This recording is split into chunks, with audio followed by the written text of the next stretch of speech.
Doctor ವಿಶೇಷ ಕಾರ್ಯಕ್ರಮಕ್ಕೆ ಸ್ವಾಗತ. ನಾನು ಶುಭಶ್ರೀ ಜೈನ್. ಒತ್ತಡದ ಜೀವನ, ಬದಲಾಗ್ತಿರೋ ಜೀವನ ಶೈಲಿ, ಜನರಿಗೆ ನೂರಾರು ಆರೋಗ್ಯ ಸಮಸ್ಯೆ, ಯಾವ ಸಮಸ್ಯೆಗೆ ಯಾವ ಚಿಕಿತ್ಸೆ ಅನ್ನೋದೇ ದೊಡ್ಡ ಚಿಂತೆ. ಇಂತಹ ಸಮಸ್ಯೆ ಇರೋರಿಗೆ ಒಂದೇ ವೇದಿಕೆಯಲ್ಲಿ ಸಿಗುತ್ತೆ ಉತ್ತರ. ಇದೇ ಟಿವಿ9ನ ವಿಶೇಷ ಕಾರ್ಯಕ್ರಮ ನಿಮ್ಮ ಡಾಕ್ಟರ್.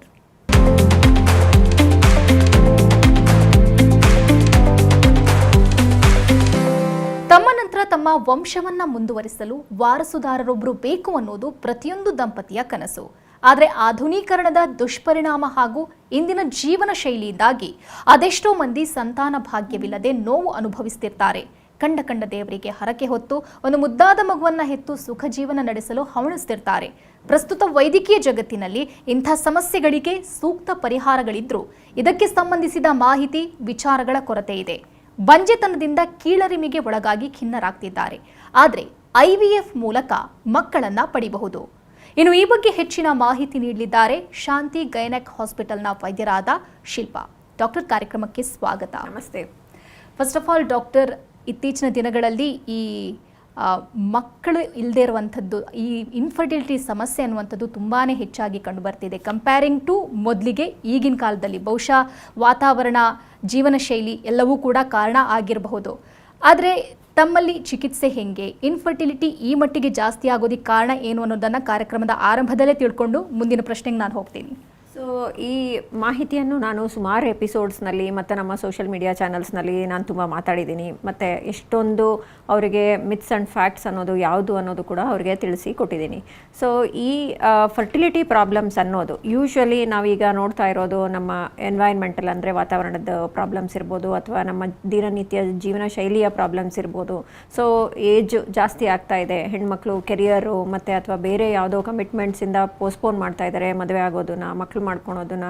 ಮತ್ತು ಗಂಡು ಮಕ್ಕಳಲ್ಲಿ ಸ್ಟ್ರೆಸ್ ಲೆವೆಲ್ಸ್ ಜಾಸ್ತಿ ಆಗ್ತಾ ಇದೆ, ನೈಟ್ ಶಿಫ್ಟ್ಸು ಅಥವಾ ಬೇರೆ ಥರದ್ದು ಅವರ ಕೆಲಸದ ಒತ್ತಡಗಳೆಲ್ಲ ತುಂಬಾ ಜಾಸ್ತಿ ಆಗ್ತಾ ಇದೆ. ಹಾಗಾಗಿ ಫರ್ಟಿಲಿಟಿ ಪ್ರಾಬ್ಲಮ್ಸ್ ನಾವು ಹೆಚ್ಚಾಗಿರೋದು ನೋಡ್ತಾ ಇದ್ದೀವಿ. ಹೊಸ ಕಾಯಿಲೆಗಳು ಜಾಸ್ತಿ ನೋಡ್ತಾ ಇದ್ದೀವಿ. ಎಂಡೋಮೆಟ್ರಿಯೋಸಿಸ್ ಅಂತ ಇರ್ಬೋದು, ಅಥವಾ ಫೈಬ್ರಾಯ್ಡ್ ಗಡ್ಡೆಗಳು, ಹಾರ್ಮೋನ್ಸ್ ಇಶ್ಯೂಸಿಂದ ಪಾಲಿಸಿಸ್ಟಿಕ್ ಓವರೀಸು. ಸೊ ಇದೆಲ್ಲನೂ ಕೂಡ ನಾವು ತುಂಬ ಹೆಚ್ಚಾಗಿ ಇತ್ತೀಚಿನ ದಿನಗಳಲ್ಲಿ ನಾವು ನೋಡ್ತಾ ಇದ್ದೀವಿ. ಶಾಂತಿ ಗೈನೆಕ್ ಹಾಸ್ಪಿಟಲಲ್ಲಿ ಜೂನ್ ತಿಂಗಳಲ್ಲಿ, ಅಂದರೆ 2026 ಜೂನ್ ತಿಂಗಳಲ್ಲೇ ಸುಮಾರು 106 ಎಗ್ ಪಿಕಪ್ ಆಗಿದೆ ಕಲೆಕ್ಷನ್. ಎಗ್ ಪಿಕಪ್ ಅಂದರೆ ಏನು, ಇದರ ಪ್ರಾಮುಖ್ಯತೆ ಏನು, ಏನಕ್ಕಾಗಿ ಕಲೆಕ್ಟ್ ಮಾಡ್ಕೋಬೇಕು? ಸೊ ಈ ಎಗ್ ಪಿಕಪ್ ಅನ್ನೋದು IVF ಪ್ರೊಸೀಜರ್ನಲ್ಲಿ ಒಂದು ತುಂಬ ಮುಖ್ಯವಾದ ಒಂದು ಪ್ರೊಸೀಜರ್ ಆಗಿರುತ್ತೆ. ಅಂದರೆ ಎಗ್ ಪಿಕಪ್ is equal to number of IVF cycles ಅಂತ ನಾವು ಹೇಳ್ತೀವಿ. ಸೊ ಒಂದು ತಿಂಗಳಲ್ಲಿ ನಾವು 100 ಸೈಕಲ್ ಮಾಡಿದ್ದೀವಿ, 100ಕ್ಕಿಂತ ಹೆಚ್ಚು ಸೈಕಲ್ಸ್ ಮಾಡಿದ್ದೀವಿ ಅಂತ ಹೇಳಿದ್ರೆ ನೀವು ಇವಾಗ ಊಹಿಸ್ಬೋದು ಎಷ್ಟು ಇದೆ ಇವಾಗ ಬಂಜೆತನದ ಪ್ರಾಬ್ಲಮ್ಸು, ಮತ್ತು ಎಷ್ಟು ಕಪಲ್ಸ್ ಈ IVFಗೆ ಇತ್ತೀಚಿನ ದಿನಗಳಲ್ಲಿ ಜಾಸ್ತಿ ಟ್ರೀಟ್ಮೆಂಟ್ಗೋಸ್ಕರ ಬರ್ತಾ ಇದ್ದಾರೆ. ಆಮೇಲೆ ನಮ್ಮಲ್ಲಿ ಬರುವಂಥ ಪೇಷಂಟ್ಸ್ ಎಲ್ಲನೂ ಲೋಯರ್ ಮಿಡಲ್ ಕ್ಲಾಸ್ ಇರ್ಬೋದು, ಮಿಡಲ್ ಕ್ಲಾಸ್ ಇರ್ಬೋದು, ಹೈ ಕ್ಲಾಸ್ ಪೇಷಂಟ್ಸ್ ಇರ್ಬೋದು. ಸೊ ಎಲ್ಲ ಕ್ಯಾಟಗರಿ ಆಫ್ ಪೇಷಂಟ್ಸ್ಗೂ ಕೂಡ ಈ ಕಾಯಿಲೆ ಈಕ್ವಲ್ ಆಗಿ ಸಮಸ್ಯೆ ಆಗೋಗಿದೆ. ಸೊ ಹಾಗಾಗಿ ಸೈಕಲ್ಸ್ ಎಷ್ಟು ಜಾಸ್ತಿ ಆಗುತ್ತೆ ಅದು ನಮ್ಮ ಮ್ಯಾನ್ಕೈಂಡ್, ಅಂದರೆ ನಮ್ಮ ಏನು ಮನುಷ್ಯ ಜಾತಿಯ ಈ ನೆಕ್ಸ್ಟ್ ರಿಪ್ರೊಡಕ್ಟಿವ್ ಏನಿದೆ ಅದ್ರದ್ದು ಕೆಪಾಸಿಟಿ ಕಡಿಮೆ ಆಗ್ತಾ ಇದೆ ಅಂತ. ಸೊ ನ್ಯಾಚುರಲ್ ಪ್ರಾಸೆಸ್ ಏನಿರುತ್ತೆ ಅದು ಆಗ್ತಾ ಇಲ್ಲ. ಸೊ ಅದ್ರ ಬದಲು ನಾವು ಆರ್ಟಿಫಿಷಿಯಲ್ ಮೆಥಡ್ಸ್ಗೆ ಹೋಗಬೇಕಾಗಿದೆ ನಾವು ರಿಪ್ರೊಡ್ಯೂಸ್ ಮಾಡಲಿಕ್ಕೆ ಅನ್ನೋದು ಒಂದು ಅರ್ಥ. ಎರಡನೇ ಅರ್ಥ, ಸೊ ನಾವು ಬೆಂಗಳೂರಲ್ಲಿ ಇದ್ಕೊಂಡು ನಾವು without any strong commercial marketing ಅಥವಾ ಯಾವುದೇ ರೀತಿಯಾದಂಥ ನಮ್ಮ ಏನು ಕಟ್ ಪ್ರಾಕ್ಟೀಸ್ ಇರ್ಬೋದು ಆ ಥರ ಏನೂ ಇಲ್ಲದೇ ಸೊ 100ಕ್ಕಿಂತ ಜಾಸ್ತಿ ಸೈಕಲ್ಸ್ ನಾವು ಮಾಡಿದ್ದೀವಿ ಅಂತ ಹೇಳಿದ್ರೆ, ಸೊ ದಟ್ ಮೀನ್ಸ್ ನಮ್ಮ ಏನು ಮಾಹಿತಿ ನಾವು ಕೊಡ್ತಾ ಇದ್ದೀವಿ ಜನಗಳಿಗೆ ಸೋಷಿಯಲ್ ಮೀಡಿಯಾದ ಮೂಲಕ, ಸೊ ಅದು ಎಷ್ಟು ಪರಿಣಾಮ ಬೀರಿದೆ ನಮ್ಮ ಈ ಇನ್ಫಾರ್ಮೇಷನ್ ಶೇರಿಂಗಿಂದ ಅನ್ನೋದು ನಮಗೆ ಅರ್ಥ ಆಗುತ್ತೆ. ಹಾಗೆ ಇಷ್ಟು ಸೈಕಲ್ಸ್ ಮಾಡ್ತಾ ಇದ್ದೀವಿ ಅಂದರೆ ನಮ್ಮ ಎಕ್ಸ್ಪೀರಿಯನ್ಸ್ ಕೂಡ ಅಷ್ಟೇ ಹೆಚ್ಚಾಗ್ತಾ ಇದೆ ಅಂತ. 100% ಸತ್ಯ. ಯಾಕಂತಂದರೆ ಒಬ್ಬ ಪೇಷಂಟ್ ಹಾಸ್ಪಿಟಲ್ ಬರ್ತಿದ್ದಾರೆ ಅಂತಂದರೆ ಇನ್ ಕೇಸ್ ಅವರನ್ನು ಪರೀಕ್ಷೆ ಮಾಡಿದ ನಂತರದಲ್ಲಿ ಮಕ್ಕಳಾಗಲ್ಲ ಅನ್ನುವಂಥದ್ದು ಏನಾದರೂ ಇದ್ರೂ ಕೂಡ ಕೆಲವೊಂದು ಕಡೆ ದುಡ್ಡು ಮಾಡ್ಕೊಳ್ಳೋಕೆ ನೋಡ್ತಾರೆ. ಬಟ್ ನೀವು ಅದನ್ನು ಆರಂಭದಲ್ಲೇ ತಿಳಿಸಿದ್ರೆ, ಅವರ ಪರಿಸ್ಥಿತಿಯನ್ನು ಎಕ್ಸ್ಪ್ಲೈನ್ ಮಾಡಿದ್ರೆ ಬಹುಶಃ ಅವರಿಗೂ ಅರ್ಥ ಆಗುತ್ತೆ ಅನಿಸುತ್ತೆ ಈ ವಿಚಾರ. ಸೊ ಇದರಲ್ಲಿ ತುಂಬ ಮುಖ್ಯವಾದದ್ದೇನು ಅಂದರೆ this is also for an information. ಅಂದರೆ ಇವರು ಪೇಷಂಟ್ಸ್ ಯಾರು ಡಾಕ್ಟರ್ ಹತ್ರ ಹೋಗ್ತಾರೆ IVFಗೆ ಹೋಗುವಾಗ 2 ಇಂಪಾರ್ಟೆಂಟ್ ಫ್ಯಾಕ್ಟರ್ ಇರುತ್ತೆ. ಒಂದು ಎಂಬ್ರಿಯೋ ಅಂತ ಹೇಳಿದ್ರೆ ಭ್ರೂಣ, ಅದರಲ್ಲಿ ಎಗ್ಗು ಇರುತ್ತೆ ಮತ್ತು ಸ್ಪರ್ಮು ಇರಬೇಕು. ಸೊ ಎಗ್ ಕಾಂಟ್ರಿಬ್ಯೂಟ್ಸ್ ಫಾರ್ 70%, 70% ಅಷ್ಟು ಎಗ್ನೇ ಈ ಒಳ್ಳೆ ಎಂಬ್ರಿಯೋ ಫಾರ್ಮೇಷನ್ಗೆ ಅದು ಅದರಲ್ಲಿ ಇರೋದು ಅಂತ ಕೆಪಾಸಿಟಿ. ಸೊ ಸ್ಪರ್ಮ್ ಕೆಪಾಸಿಟಿ ಬಂದ್ಬಿಟ್ಟು 30% ಇರುತ್ತೆ ಇದರಲ್ಲಿ ರೋಲ್. ಸೊ ಇನ್ನೊಂದಂದರೆ uterus factor, uterus endometrial lining ಅಂತ ನಾವು ಏನು ಹೇಳ್ತೀವಿ. ಸೊ ಅದು ಕೂಡ ನಾವು ಪರ್ಫೆಕ್ಟಾಗಿ ಬೆಳವಣಿಗೆ ಆಗುತ್ತಾ ಇಲ್ವಾ ಅಂತ ನಾವು ನೋಡ್ಕೊಂಡೇ ನಾವು ಯೂಶಲಿ IVFನ ನಾವು ಪ್ಲಾನ್ ಮಾಡ್ಕೊಳೋದು. ಕೆಲವೊಂದು ಸತಿ ಏನಾಗುತ್ತೆ, ಪೇಷಂಟ್ಸ್ಗೆ ಎಂಬ್ರಿಯೋ ಫಾರ್ಮೇಷನ್ ಮಾಡಿ ನಾವು ಫ್ರೀಸಿಂಗ್ ಮಾಡಿಬಿಟ್ಟಿರ್ತೀವಿ, ಬಟ್ ಎಂಡೋಮೆಟ್ರಿಯಮೇ ಬೆಳವಣಿಗೆ ಆಗಲ್ಲ. ಅದನ್ನ ವರ್ಷಾನ್ಗಟ್ಲೆ ನಾವು ಎಂಡೋಮೆಟ್ರಿಯಮ್ನ ಬಿಲ್ಡ್ ಮಾಡಲಿಕ್ಕೆ ನಾವು ಪ್ರಯತ್ನ ಮಾಡ್ತಾನೆ ಇರ್ತೀವಿ, ಬಟ್ ತಿನ್ ಎಂಡೋಮೆಟ್ರಿಯಮ್ ಅಂತ ಅವ್ರಿಗೆ ಸೈಕಲ್ ಮುಂದೆ ವರ್ಸ್ಲಿಕ್ಕೆ ಆಗೋದಿಲ್ಲ, ಅವರಿಗೆ ಸಕ್ಸಸ್ ನೋಡಲಿಕ್ಕೆ ಆಗೋದಿಲ್ಲ ಅವರು. ಸೊ ಈ ಥರದ್ದು ಏನು ಫ್ಯಾಕ್ಟರ್ಸ್ ಇರುತ್ತೆ ಅದನ್ನು ಮುಂಚಿತವಾಗಿ ಅವ್ರು ತಿಳ್ಕೊಬೇಕು. ಮತ್ತು ಅವ್ರು IVFಗೆ ಹೋಗ್ಬೇಕಾ ಬೇಡವಾ, ಅದರಿಂದ ಸಕ್ಸಸ್ ಆಗುತ್ತಾ ಅನ್ನೋದು, ಇದೆಲ್ಲ ಫ್ಯಾಕ್ಟರ್ಸ್ನು ತಿಳ್ಕೊಂಡು ಅವರು ಮುಂದುವರೆದ್ರೆ so definitely success will be much better. Okay doctor, ಒಬ್ಬ ದಂಪತಿ ಡಾಕ್ಟರ್ನ ಯಾವಾಗ ಕನ್ಸಲ್ಟ್ ಮಾಡಬೇಕು? ಆಮೇಲೆ ತಾವು ಸಾಕಷ್ಟು ಪೇಷಂಟ್ಗಳನ್ನು ನೋಡಿದ್ದೀರಾ, ದಂಪತಿಗಳಿಗೆ ಇರುವಂತಹ ಭಯ ಯಾವುದು, ಅದನ್ನು ತಾವು ಹೇಗೆ ನಿವಾರಣೆ ಮಾಡ್ತೀರಾ? ಸೊ ನಮ್ಮಲ್ಲಿ ಬರೋಂಥ ಪೇಷಂಟ್ಸು ಯೂಶಲಿ ನಾವೇ ಅವ್ರಿಗೆ ಲಾಸ್ಟ್ ಹೋಪ್ ಆಗಿರ್ತೀವಿ. ಅಂದರೆ ಅವರು ಎಲ್ಲ ಕಡೆ ಸುತ್ತಾಡ್ಕೊಂಡು ಆಮೇಲೆ ಲಾಸ್ಟಿಗೆ ನಮ್ಮ ಹತ್ರ ಬಂದಿರ್ತಾರೆ. ಸೊ ಅವರಲ್ಲಿ ನಾವು ಫಸ್ಟು ನೋಡೋಂಥ ಭಯ ಏನು ಅಂದರೆ, ನಮಗೆ ನಿಜವಾಗ್ಲೂ ಮಕ್ಕಳಾಗುತ್ತಾ, ನಮಗೆ ಆ ಥರ ಚಾನ್ಸ್ ಇದೆಯಾ ಅಂತ. ಎರಡನೇದು, ನಮಗೆ ಎಷ್ಟು ದುಡ್ಡು ಖರ್ಚಾಗ್ಬೋದು ಇದರಿಂದ. ಸೊ ಈ ಫೈನಾನ್ಷಿಯಲ್ ಬರ್ಡನ್ ಅಂತ ಏನಿರುತ್ತೆ ಅದು ಇಂಡಿಯಾದಲ್ಲಿ ಎಸ್ಪೆಷಲಿ ನಮ್ಮಲ್ಲಿ ಇರುವಂಥ ಮಿಡಲ್ ಕ್ಲಾಸ್ ಪೇಷಂಟ್ಸ್ಗೆ, ಕಪಲ್ಸ್ಗೆ ಅದು ತುಂಬ ಮುಖ್ಯವಾದಂಥ ಫ್ಯಾಕ್ಟರು ಫರ್ಟಿಲಿಟಿ ಟ್ರೀಟ್ಮೆಂಟ್ ತೊಗೊಳ್ಲಿಕ್ಕೆ. ಇವಾಗ ಕೆಲವರೆಲ್ಲ ನಮ್ಮ ಹತ್ರ ದುಡ್ಡು ಇರಲಿಲ್ಲ, ನಾವು ದುಡ್ಡು ಜೋಡಿಸ್ಕೊತಾ ಇದ್ವಿ, ಅದಕ್ಕೆ ಇಷ್ಟು ವರ್ಷ ಡಿಲೇ ಆಗೋಯ್ತು ನಾವು ಹಾಸ್ಪಿಟ್ಲಿಗೆ ಬರಲಿಕ್ಕೆ, ಅಥವಾ ನಮಗೆ ತುಂಬ ಭಯ ಇತ್ತು ಹಾಸ್ಪಿಟ್ಲಿಗೆ ಬಂದುಬಿಟ್ರೆ ಲಕ್ಷಗಟ್ಟಲೆ ಖರ್ಚಾಗ್ಬಿಡುತ್ತೆ ಅಂತ. ಸೊ ಇದೆಲ್ಲನೂ ಕೂಡ ನಾವು ಪೇಷಂಟ್ನ ಆ್ಯಸ್ ಅ ಹೋಲ್ ನೋಡಬೇಕು. ಅಂದರೆ ನಾವು ಬಂದಿರೋದು ಜಸ್ಟ್ ಇವರಿಬ್ಬರು ಬಂದಿದ್ದಾರೆ ನಾವು ಇಷ್ಟು ಟ್ರೀಟ್ಮೆಂಟ್ ಕೊಡಬೇಕು ಅನ್ನೋದಕ್ಕಿಂತ ಹ್ಯುಮ್ಯಾನಿಟಿ ಆ ಥರ ನಾವು ವಿಚಾರ ಮಾಡಿದಾಗ ನಮ್ಮ ಟ್ರೀಟ್ಮೆಂಟ್ ಏನಿರುತ್ತೆ ಅವರ ಫೈನಾನ್ಷಿಯಲ್ ಕೆಪಾಸಿಟಿ ಮೇಲಾಗಿರ್ಬೋದು ಅಥವಾ ಅವರ ಏನು ಫ್ಯಾಕ್ಟರ್ಸ್ ಮೇಲಾಗಿರ್ಬೋದು ಎಲ್ಲದನ್ನು ಒಟ್ಟಿಗೆ ತೊಗೊಂಡು ನಾವು ಮಾಡಿದಾಗ so we will be a good doctor ಅಂತ ನನಗನ್ಸುತ್ತೆ. ಓಕೆ ಡಾಕ್ಟರ್, ಇವಾಗ ತಾವೇ ಹೇಳಿದ್ರಿ IVF ಎಲ್ಲಾನು 100% ಸಕ್ಸಸ್ ಆಗುತ್ತೆ ಅಂತ ಹೇಳೋಕ್ಕಾಗಲ್ಲ ಅಂತ. IVF ಫೇಲ್ಯೂರ್ ಏನಕ್ಕಾಗೋದು, ಸಕ್ಸಸ್ಫುಲ್ ಆಗಿರೋದಕ್ಕೆ ಏನೆಲ್ಲ ಅಂಶ ಮ್ಯಾಟ್ರ್ ಆಗುತ್ತೆ? ಸೊ ನಾ ಹೇಳಿದಾಗೆ ಇದರಲ್ಲಿ 3 ಫ್ಯಾಕ್ಟರ್ ತುಂಬ important: egg, sperm, endometrium. Egg ಅಂದರೆ ಏನು ಮೊಟ್ಟೆಗಳು ಬರುತ್ತೆ ಹೆಣ್ಮಗಳಲ್ಲಿ, ಸೊ ಅದು ತುಂಬಾ ಮುಖ್ಯ. ಇದರಲ್ಲಿ ಕಾಮನ್ ಆಗಿ ನಾವು ಪ್ರಾಬ್ಲಮ್ಸ್ ನೋಡೋದು ಒಂದು ಏಜ್ ಫ್ಯಾಕ್ಟರು. ಸೊ 37-38 ವಯಸ್ಸಾದಮೇಲೆ ಡೆಫಿನೆಟ್ಲಿ ಎಗ್ಸ್ ಎಲ್ಲ ಸ್ವಲ್ಪ ವೀಕ್ ಆಗಿರುತ್ತೆ, ಎಗ್ಸ್ನಲ್ಲಿ ಜೆನೆಟಿಕ್ ಪ್ರಾಬ್ಲಮ್ಸ್ ಇರೋಂಥ ಚಾನ್ಸಸ್ ಜಾಸ್ತಿ ಇರುತ್ತೆ. ಹಾಗೆ sperm factor usually it is stress related. So ಈ ಸ್ಪರ್ಮ್ ಫ್ಯಾಕ್ಟ್ರಲ್ಲಿ ವೀಕ್ನೆಸ್ ಇರುವಾಗ ಮೊಟಿಲಿಟಿ ಇರ್ಬೋದು, ಮಾರ್ಫಾಲಜಿ ಇರ್ಬೋದು, ಕೌಂಟ್ ಇರ್ಬೋದು, ಇದರಲ್ಲೂ ಕೂಡ ಪುವರ್ ಕ್ವಾಲಿಟಿ ಎಂಬ್ರಿಯೋಸ್ ಫಾರ್ಮೇಷನ್ ಆಗುವಂಥ ಚಾನ್ಸಸ್ ಇರುತ್ತೆ. ಮೂರನೇದು ಯೂಟ್ರಸ್ ಮತ್ತು ಅವರ ಇಮ್ಯುನಾಲಜಿಕಲ್ ಸ್ಟೇಟಸ್ ಅಂತ ನಾವು ಹೇಳ್ತೀವಿ. ಯೂಟ್ರಸ್ ಅಂದರೆ ಅದರಲ್ಲಿ ಕಾಮನ್ ಆಗಿ ನಾವು ನೋಡೋದು ಫೈಬ್ರಾಯ್ಡ್ಸು ಇಲ್ಲ ಎಂಡೋಮೆಟ್ರಿಯೋಸಿಸ್. ಸೊ ಇಲ್ಲ ಲಾಸ್ಟ್ ಫ್ಯಾಕ್ಟರ್ ಅಂತ ಹೇಳಿದ್ರೆ ಈ ಇಮ್ಯುನಾಲಜಿಕಲ್ ಫ್ಯಾಕ್ಟರ್ ಅಂದರೆ ಅವರ ಬಾಡಿ ಪ್ರೆಗ್ನೆನ್ಸಿನ ಬೆಳಿಲಿಕ್ಕೆ ಅವಕಾಶ ಮಾಡಿಕೊಡ್ಬೇಕು. ಸೊ ಈ ಥರ ಇಮ್ಯುನಾಲಜಿಕಲ್ ಪ್ರಾಬ್ಲಮ್ಸ್ ನಾವು ನೋಡೋಂಗೆ ಸೋರಿಯಾಸಿಸ್ ಇರ್ಬೋದು, ಇಲ್ಲ SLE ಅಂತ ಇರುತ್ತೆ. ಸೊ ಈ ಥರದ್ದು ಆಟೋಇಮ್ಯೂನ್ ಡಿಸೀಸ್ ಅಂತ ಏನು ಹೇಳ್ತೀವಿ, ಇದಿದ್ದಾಗ ಡೆಫಿನೆಟ್ಲಿ ಪ್ರೆಗ್ನೆನ್ಸಿ ಆಗುವಂಥ ಚಾನ್ಸಸ್ ಸ್ವಲ್ಪ ಕಡಿಮೆ ಇರುತ್ತೆ. ಪ್ರೆಗ್ನೆನ್ಸಿ ಆದರೂ ಕೂಡ ಮಿಸ್ಕ್ಯಾರೇಜ್ ಆಗುವಂಥ ಚಾನ್ಸಸ್ಸು ಅಂಥವರಲ್ಲಿ ಜಾಸ್ತಿ ಇರುತ್ತೆ. ಸೊ ಇದರಲ್ಲಿ ಯಾವ ಫ್ಯಾಕ್ಟರ್ ಅವರಿಗೆ ಅನ್ವಯಿಸುತ್ತೆ ಅನ್ನೋದು ಅವರು ಫಸ್ಟು ತಿಳ್ಕೊಬೇಕು. ಎಲ್ಲಿ ಪ್ರಾಬ್ಲಮ್ ಆಗ್ತಾ ಇದೆ, what is the root cause for infertility ಅಂತ ನಾವು ಹೇಳ್ತೀವಿ. ಇದನ್ನು ಸ್ವಲ್ಪ ಮಟ್ಟಿಗೆ ಅವರು ಟೈಮ್ ಸ್ಪೆಂಡ್ ಮಾಡಬೇಕು ಇನ್ವೆಸ್ಟಿಗೇಟ್ ಮಾಡ್ಕೊಳ್ಲಿಕ್ಕೆ. ಇವಾಗ ಕೆಲವರು ಬರೀ 28 ವರ್ಷ ಇರ್ತಾರೆ, ಮದುವೆಗೆ 9 ವರ್ಷ ಆಗಿರುತ್ತೆ. ಸೊ ಅವರಿಗೆ ಟ್ರೀಟ್ಮೆಂಟ್ ಆಪ್ಷನ್ಸೇ ಬೇರೆ ಇರುತ್ತೆ. ಕೆಲವರು 28 ವರ್ಷ ಇರ್ತಾರೆ, ಮದುವೆಗೆ 2 ವರ್ಷ ಆಗಿರುತ್ತೆ. ಸೊ ಅವರಿಗೆ ಟ್ರೀಟ್ಮೆಂಟ್ ಆಪ್ಷನ್ ಬೇರೆ ಇರುತ್ತೆ. ಕೆಲವ್ರಿಗೆ 35 ವರ್ಷ ಇರುತ್ತೆ, ಮದುವೆಗೆ 15 ವರ್ಷ ಆಗಿರುತ್ತೆ. So definitely they have some bigger problem. So ಇಲ್ಲ 35 ವರ್ಷ ಆಗಿರುತ್ತೆ, ಮದುವೆಗೆ 1 ವರ್ಷ ಆಗಿರುತ್ತೆ. ಸೊ ಅವರಿಗೆ we still have time. So ಈ ಥರದ್ದು it is all a very individualistic. ಅಂದರೆ ನಾವು ಕಾಪಿ ಪೇಸ್ಟ್ ಥರ ಇದನ್ನು ಎಲ್ಲರಿಗೂ ಇದೇ ಥರ ಅಂತ ನಾವು ಮಾಡಲಿಕ್ಕಾಗಲ್ಲ. ಸೊ ನಾವು ಅನಲೈಸ್ ಮಾಡಬೇಕು.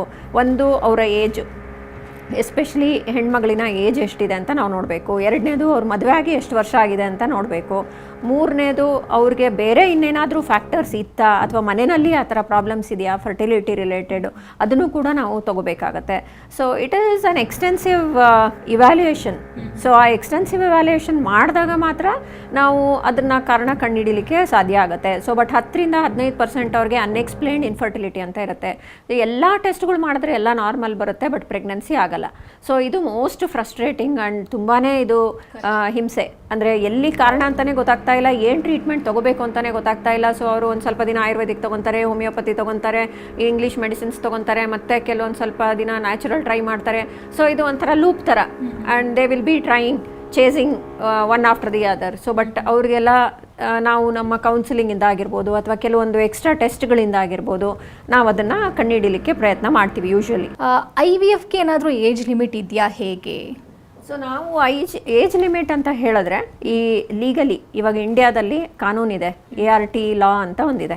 ಸೊ ಇದರ ಪ್ರಕಾರ ಗಂಡಸಿಗೆ 55 ವರ್ಷಕ್ಕಿಂತ ಒಳಗಡೆ ಇದ್ದರೆ ಮಾತ್ರ ನಾವು IVF ಟ್ರೀಟ್ಮೆಂಟ್ ಕೊಡ್ಬೋದು, ಹೆಂಗಸಿಗೆ 50 ವರ್ಷದ ಒಳಗಡೆ ಇದ್ದರೆ ಮಾತ್ರ ನಾವು IVF ಟ್ರೀಟ್ಮೆಂಟ್ ಕೊಡ್ಬೋದು. ಸೊ ಇದು ಏಜ್ ಕ್ರಾಸ್ ಆಗಿದ್ರೆ ನಾವು ಯಾವುದೇ ರೀತಿಯಾದ IVF ಟ್ರೀಟ್ಮೆಂಟ್ ಅವ್ರು IVF ಆಗಿರ್ಬೋದು, IUI ಆಗಿರ್ಬೋದು, ART ಟ್ರೀಟ್ಮೆಂಟ್ ಅವ್ರಿಗೆ ಕೊಡ್ಲಿಕ್ಕೆ ಆಗೋದಿಲ್ಲ ಇಂಡಿಯಾದಲ್ಲಿ. ಡಾಕ್ಟರ್, ಒಬ್ಬ ದಂಪತಿ ಒಳ್ಳೆ ಸೆಂಟರ್ನ ಸೆಲೆಕ್ಟ್ ಮಾಡೋದು ಹೇಗೆ? ಅಲ್ಲಿ ಯಾವೆಲ್ಲ ಫೆಸಿಲಿಟಿಗಳು ಇರಬೇಕು? ಡಾಕ್ಟರ್ನ ಎಕ್ಸ್ಪೀರಿಯನ್ಸ್ ಎಷ್ಟು ಮ್ಯಾಟ್ರ್ ಆಗುತ್ತೆ? ಇದು ತುಂಬ ಮುಖ್ಯವಾದಂಥ ಪ್ರಶ್ನೆ. ಇದು ಕರೆಕ್ಟಾಗಿ ಅವರು ಕೇಳಿದ್ದಾರೆ. ಸೊ ಯಾವ ಸೆಂಟರ್ನ ಈ ಕಪಲ್ಸ್ ಚೂಸ್ ಮಾಡಬೇಕು? ಇವಾಗ ರೋಡಲ್ಲಿ ಒಂದು 10 IVF ಸೆಂಟರ್ಸ್ ಆಗೋಗಿದೆ.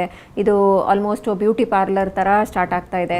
ಸೊ ಹಾಗಾಗಿ ನಾವು ಕಪಲ್ಸು ತುಂಬ ಕನ್ಫ್ಯೂಷನಲ್ಲಿ ಇರ್ತಾರೆ. So second opinion, third opinion, fourth opinion ಆ ಥರ ತೊಗೊತಾನೆ ಇರ್ತಾರೆ. ಮತ್ತು ಫೈನಲಿ ಒಂದು ಕಡೆ ಮಾಡಿಸ್ಬೇಕು ಅಂತ ಅವರು ನಿರ್ಧಾರ ಮಾಡ್ತಾರೆ. ಸೊ ಈಗ ಆಪ್ಷನ್ಸ್ ಅಷ್ಟಾಗಿ ಇದೆ. ಹೇಗೆ ಅವರು ನಿರ್ಧಾರ ಮಾಡಬೇಕು? ಒಂದು ಕ್ಲಿನಿಷಿಯನ್ ಅಂದರೆ ಗೈನಕಾಲಜಿಸ್ಟ್ ಅಥವಾ ಫರ್ಟಿಲಿಟಿ ಎಕ್ಸ್ಪರ್ಟ್ ಯಾರು, ಅವರಿಗೆ ಎಷ್ಟು ಎಕ್ಸ್ಪೀರಿಯನ್ಸ್ ಇದೆ. ಎರಡನೇದು ಅವರ ಟೀಮ್ ಯಾವ ರೀತಿಯಾಗಿದೆ, ಅಂದರೆ ಅವರೇ ಇರಬೇಕಾ, ಅವ್ರು ಇರಲಿಲ್ಲ ಅಂದರೆ ನೆಕ್ಸ್ಟ್ ಲೆವೆಲಲ್ಲಿ ಯಾರು ಅವ್ರನ್ನ ನೋಡ್ತಾರೆ. ಸೊ ಸ್ಕ್ಯಾನಿಂಗ್ ಇರ್ಬೋದು ಅಥವಾ ಅವರಿಗೆ ಬ್ಲಡ್ ಟೆಸ್ಟ್ ಅಡ್ವೈಸ್ ಇರ್ಬೋದು. ಸೊ ಇದೆಲ್ಲನೂ ಫೆಸಿಲಿಟಿ ಅದರಲ್ಲೇ ಇದೆಯಾ ಅಥವಾ ಅವರು ಸ್ಕ್ಯಾನಿಂಗಿಗೆ ಇನ್ನೊಂದು ಕಡೆ ಹೋಗಿ ಮತ್ತು ರಿಪೋರ್ಟ್ಸ್ ತೊಗೊಂಡು ಬರಬೇಕಾ? ಮೂರನೇದು ಅವರಲ್ಲಿರುವಂಥ ಈ ಎಂಬ್ರಿಯಾಲಜಿ ಟೀಮ್. ಸೊ ಇದು ಹಾರ್ಟ್ ಆಫ್ IVF ಅಂತ ನಾವು ಹೇಳ್ತೀವಿ. ಅಂದರೆ ನಮ್ಮ IVF ಸಕ್ಸಸ್ಗೆ ಡಾಕ್ಟರ್, ಫರ್ಟಿಲಿಟಿ ಎಕ್ಸ್ಪರ್ಟ್ದು ಎಷ್ಟು ಇಂಪಾರ್ಟೆನ್ಸ್ ಇರುತ್ತೆ, ಆಲ್ಮೋಸ್ಟ್ ಅಷ್ಟೇ ಇಂಪಾರ್ಟೆನ್ಸು ಈ ಎಂಬ್ರಿಯಾಲಜಿ ಟೀಮಲ್ಲಿ ಇರುತ್ತೆ. ಸೊ ಈಗ ಡಾಕ್ಟರ್ದು ಒಂದು 30% ಅಂತ ಹೇಳಿದ್ರೆ ಈ ಎಂಬ್ರಿಯಾಲಜಿಸ್ಟ್ ಅವ್ರದ್ದು 30% ಇದರಲ್ಲಿ ಪಾರ್ಟ್ ಇರುತ್ತೆ. ಸೊ ಇನ್ನೂ ಉಳಿದಿದ್ದು 40% ಏನಾಗುತ್ತೆ? ಸೊ ಈ 40%ಅಲ್ಲಿ ಆ ಸೆಂಟರಲ್ಲಿ ಯಾವ ರೀತಿಯಾದ ಇಂಜೆಕ್ಷನ್ಸ್ ಉಪಯೋಗಿಸ್ತೀವಿ ಅಂತ, ಇದು ತುಂಬ ಮುಖ್ಯವಾದ ಫ್ಯಾಕ್ಟರು. ಅಂದರೆ ಸ್ಟ್ಯಾಂಡರ್ಡ್ ಆಗಿರೋಂಥ medicines, usually world across use ಮಾಡೋಂಥ ಸ್ಟ್ಯಾಂಡರ್ಡ್ ಮೆಡಿಕೇಷನ್ಸ್ನ ಯೂಸ್ ಮಾಡಿದಾಗ ಮಾತ್ರ ನಮಗೆ ಒಳ್ಳೆ ಕ್ವಾಲಿಟಿ ಎಗ್ಸು ಉತ್ಪತ್ತಿ ಆಗೋದು. ಪ್ರೋಟೋಕಾಲ್ ಕ್ಲಿನಿಷಿಯನ್ಸ್ಗೆ ಗೊತ್ತಿರಬೇಕು ಯಾವ ರೀತಿಯಾದ ಪ್ರೋಟೋಕಾಲ್ ಯೂಸ್ ಮಾಡ್ತಾ ಇದ್ದೀವಿ ಅಂತ.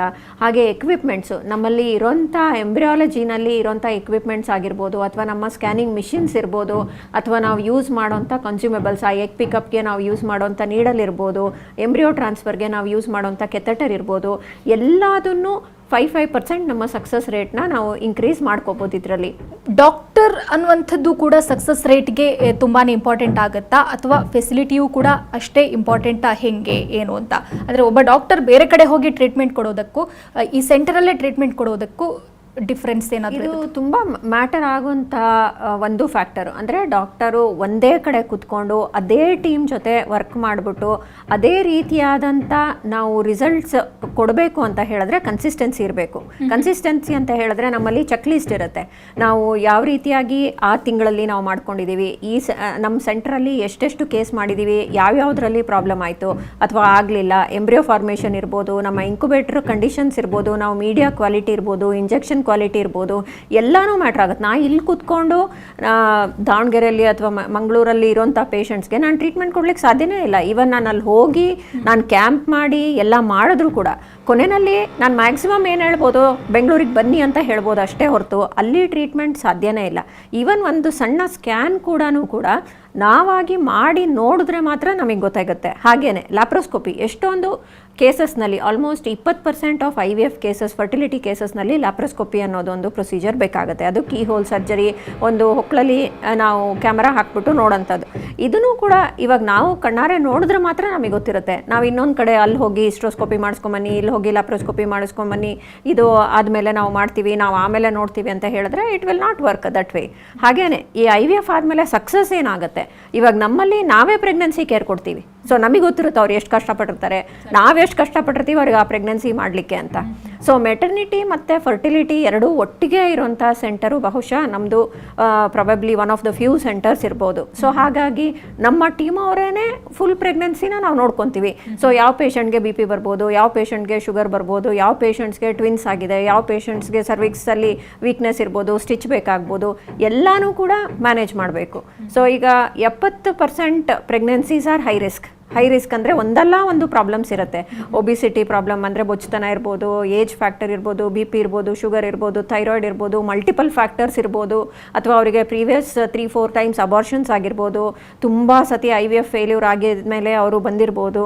ಸೊ ಅದು ನಮಗೆ ಗೊತ್ತಿರುತ್ತೆ. ಅಡ್ವಾಂಟೇಜ್ ಅಂತ ಹೇಳಿದ್ರೆ ಬಿಕಾಸ್ ನಮ್ಮಲ್ಲಿ ಟೀಮು ಎರಡೂ ಸ್ಟ್ರಾಂಗ್ ಆಗಿರೋದ್ರಿಂದ so we are able to help more people. Shanti gynaec ಹಾಸ್ಪಿಟಲ್ನ ಸಕ್ಸಸ್ ರೇಟ್ ಬಗ್ಗೆ ಹೇಳೋದಾದರೆ ಡಾಕ್ಟರ್? ಸೊ ಈ ಬಾರಿ ನಾವು 106 ಏನು ಎಗ್ ಪಿಕಪ್ಸ್ ಮಾಡಿದ್ದೀವಿ. ಹಾಗೇನೆ 80 ಎಂಬ್ರಿಯೋ ಟ್ರಾನ್ಸ್ಫರ್ 1 ಮಂತಲ್ಲಿ. ಸೊ 80 ಎಂಬ್ರಿಯೋ ಟ್ರಾನ್ಸ್ಫರ್ಸ್ ಮಾಡಿದ್ದೀವಿ. ಸೊ ಅದರಲ್ಲಿ ಆಲ್ಮೋಸ್ಟ್ 77% ಅಷ್ಟು ನಮ್ಮ ರಿಸಲ್ಟ್ಸ್ ಇರುತ್ತೆ. ಸೊ ಅದು ಪಾಸಿಟಿವ್ ಬಂದಿರೋದು. ಸೊ ನಮ್ಮ ಟೇಕ್ ಹೋಮ್ ಬೇಬಿ ರೇಟ್ ಅಂತ ನಾವು ಏನು ಹೇಳ್ತೀವಿ, ಸೊ ಅದು ಆಲ್ಮೋಸ್ಟ್ 50% ಇದೆ. So which is much higher than the world standard. ಯಾಕೆ ನಾನು ಇದನ್ನು ಒತ್ತಿ ಹೇಳ್ತೀನಿ ಅಂತ ಹೇಳಿದ್ರೆ, ಇದರಲ್ಲಿ ನಮ್ಮ ಕೇಸ್ ಸೆಲೆಕ್ಷನ್ ತುಂಬ ಮುಖ್ಯ ಆಗುತ್ತೆ. ಸೊ ಈಗ ಯಾವುದೋ ಪೇಷಂಟು 45 ವರ್ಷದವ್ರು ಬರ್ತಾರೆ, ಅವ್ರಿಗೆ ಎಕ್ಸಾ ಇರಲ್ಲ. ಸೊ ನಾವು ಆ ಕೇಸ್ನ ತೊಗೊಳೋದೇ ಇಲ್ಲ. ನಾವು ಹೇಳ್ತೀವಿ ಅವ್ರಿಗೆ, ಇವಾಗ ನಿಮ್ಮ ಎಕ್ಸೇ ಇಲ್ಲ, ನೀವು ನಿಮ್ಮ ಎಕ್ಸೇ ಬೇಕು ಅಂತ ಹೇಳಿದ್ರೆ ದಯವಿಟ್ಟು IVFಗೆ ಹೋಗಬೇಡಿ, ಇದರಲ್ಲಿ ಏನೂ ಸಕ್ಸಸ್ ಇರಲ್ಲ. ನೀವು ChatGPTಯಲ್ಲೇ ಹಾಕ್ಕೊಳ್ಳಿ ನಿಮ್ಮ ಹಿಸ್ಟ್ರಿನ, ಅದೇ ಹೇಳುತ್ತೆ success chance of live birth rate is about 1% ಅಂತ. ಸೊ ನಾವು ಆ ಥರ ಸಕ್ಸಸ್ ಕಡಿಮೆ ಇರೋಂಥ ಪೇಷಂಟ್ಸ್ಗೆ ನಾವು ಡೈರೆಕ್ಟಾಗಿ ನಾವು ಹೇಳ್ತೀವಿ ಅವ್ರಿಗೆ, ನಿಮ್ಗೆ ಆಗಲ್ಲ, ಪ್ರಯತ್ನ ಮಾಡಬೇಡಿ ಅಂತ. ಸೊ ಅವರು ಹೌದಾ ಇಲ್ಲ ಒಂದು ಸತಿ ಟ್ರೈ ಮಾಡಿ ಅಂತ. ಸೊ ನಮ್ಮ ನಂಬರ್ಸ್ ಜಾಸ್ತಿ ಆಗ್ಬೋದು, ಬಟ್ ನಮ್ಮ success rate will drop down. Correct. So ಅದು ನಮಗೆ ತುಂಬ ಮುಖ್ಯ. ಯಾಕೆ ಅಂದರೆ ನಾವು ಯಾವ ಕೇಸ್ ಸೆಲೆಕ್ಟ್ ಮಾಡ್ತೀವಿ ಅನ್ನೋದ್ರ ಮೇಲೆ, ನಾವು 100 ಕೇಸ್ ಸೆಲೆಕ್ಟ್ ಮಾಡಿಕೊಂಡ್ರೆ ಅದರಲ್ಲಿ ಅಟ್ಲೀಸ್ಟ್ 50 ಜನ ಮಗು ಮನೆ ಕರ್ಕೊಂಡು ಹೋಗಬೇಕು. It is not about just giving a positive pregnancy test or just first positive result ಬರೋದಕ್ಕಿಂತ. ಸೊ ನಾವು ಪರ್ಸಿಸ್ಟೆನ್ಸ್ಟಾಗಿ ಅದನ್ನು ಮಾಡ್ತೀವಿ. ಅಂದರೆ ಒಂದು ಸತಿ ಫೇಲ್ ಆಯಿತು ಅಂದರೆ ಒಂದು ಸೈಕಲ್ ಆಗೋಯ್ತು ಅವ್ರನ್ನ ಬಿಟ್ಬಿಡ್ತೀವಿ ಅಂತ ಅಲ್ಲ. ಸೊ ಏನಕ್ಕೆ ಫೇಲ್ ಆಯಿತು, ನಾವು ಇನ್ನೂ ತಿರ್ಗಾ ಅದಕ್ಕೆ ಅನಲೈಸ್ ಮಾಡಿ ತಿರ್ಗಾ ಟೆಸ್ಟ್ಗಳೆಲ್ಲ ಮಾಡಿಬಿಟ್ಟು so second time embryo transfer ಮಾಡ್ತೀವಿ, ಥರ್ಡ್ ಟೈಮ್ ಎಂಬ್ರಿಯೋ ಟ್ರಾನ್ಸ್ಫರ್ ಮಾಡ್ತೀವಿ. ಸೊ ನಮ್ಮಲ್ಲಿ ಆಲ್ಮೋಸ್ಟ್ ಒಂದು 10 to 15% ಅಷ್ಟು patients they conceive in the third attempt. Doctor, ಇವಾಗ ತಾವೇ ಹೇಳಿದ್ರಿ ತಮ್ಮ ಸಕ್ಸಸ್ ರೇಟ್ ಅನ್ನುವಂಥದ್ದು 70%ಗಿಂತ ಎಬೋ ಇದೆ ಅಂತ. ವರ್ಲ್ಡ್ ಸಕ್ಸಸ್ ರೇಟ್ ನೋಡೋದಾದರೆ 40% ಅಂತ ಹೇಳ್ತಾರೆ. ಅದು ಹೆಂಗೆ 70% ಆ್ಯಂಡ್ ಎಬೋ ಅಂತ ತಾವು ಹೇಳ್ತಿರೋದು? ಸೊ ನಮ್ಮಲ್ಲಿ ನಮ್ಮ ಯೂಶಲಿ ಪೇಷಂಟ್ ಏನಿರ್ತಾರೆ ಅವರು ಸ್ಟಾರ್ಟಿಂಗಿಂದ ಸ್ಟಾರ್ಟ್ ಮಾಡ್ತಾರೆ. ಫಸ್ಟು ಪ್ರೀ ಕನ್ಸೆಪ್ಷನಲ್ ಅವ್ರು ನಾವು ಇವಾಗ ಪ್ರೆಗ್ನೆನ್ಸಿ ಟ್ರೈ ಮಾಡ್ತೀವಿ ಅಂತ ಬಂದಿರ್ತಾರೆ. ಇಲ್ಲ ಅವರು ಓವುಲೇಷನ್ ಇಂಡಕ್ಷನಿಂದ ಸ್ಟಾರ್ಟ್ ಮಾಡ್ಕೊತಾರೆ. ನಾವು ಓವುಲೇಷನ್ ಇಂಡಕ್ಷನ್ನ 3 ರಿಂದ 6 ಸೈಕಲ್ ಮಾಡಿರ್ತೀವಿ. ಮತ್ತು IUI 3 ಸೈಕಲ್ ಮಾಡ್ತಾರೆ. IUIನಲ್ಲೂ ನಾವು ಅದನ್ನು ನಾವು ಟ್ರ್ಯಾಕ್ ಮಾಡ್ತಾ ಇರ್ತೀವಿ, ಹೇಗಾಗ್ತಾ ಇದೆ ಇವ್ರ ಕೇಸು ಅಂತ. ಸೊ ಇದರಲ್ಲಿ ಆಗಿಲ್ಲ ಅಂತ ಹೇಳಿದ್ರೆ, ಅಥವಾ ಅವ್ರ ಇವಾಗ ಸ್ಪರ್ಮ್ ಫ್ಯಾಕ್ಟ್ರು ತುಂಬ ಪುವರ್ ಇತ್ತು, ಲೆಸ್ ದ್ಯಾನ್ 5 million ಇತ್ತು ಅಂದರೆ ಅವ್ರು ಟೈಮ್ ವೇಸ್ಟ್ ಮಾಡಿ ಏನೂ ಪ್ರಯೋಜನವೇ ಇಲ್ಲ. ಅವ್ರಿಗೆ ನಾವು ಕ್ಲಿಯರಾಗಿ ಹೇಳ್ತೀವಿ, ನೀವು 3 ತಿಂಗಳು ನಿಮ್ಮ ಲೈಫ್ ಸ್ಟೈಲ್ ಚೇಂಜಸ್ಸು, ಹಾರ್ಮೋನ್ಸ್ ಏನಿದೆಯೋ ಎಲ್ಲ ನೀವು ಮಾಡಿಸ್ಕೊಂಬಿಡಿ. ಎಲ್ಲ ಅದರಲ್ಲಿ ವರ್ಕ್ ಆಯ್ತಂದರೆ ಆಯಿತು, ಇಲ್ಲ ಅಂದರೆ ಡೈರೆಕ್ಟಾಗಿ IVFಗೆ ಹೋಗಿ ಅಂತ.